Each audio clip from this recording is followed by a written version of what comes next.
Before the opening bell, U.S. indices closing higher to start the week off on Monday, lifted by shares in food and staples retailing, transportation, as well as healthcare equipment and services sectors. Meanwhile, on the economic docket, the Empire Manufacturing Survey diminishing to 15.8 in April. Retail sales improving by 0.6% month over month in March, and the NAHB Housing Market Index slightly declining to 69 in April as advancers well ahead of decliners.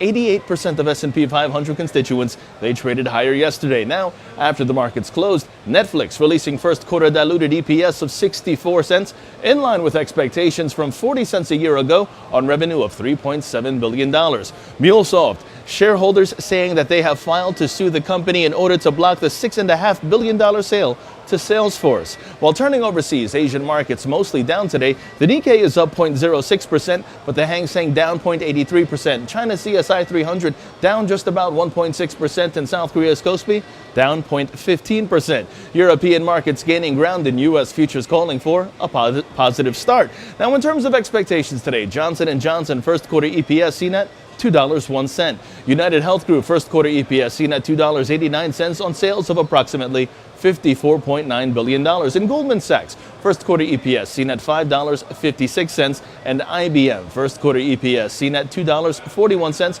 on sales of approximately $18.8 billion.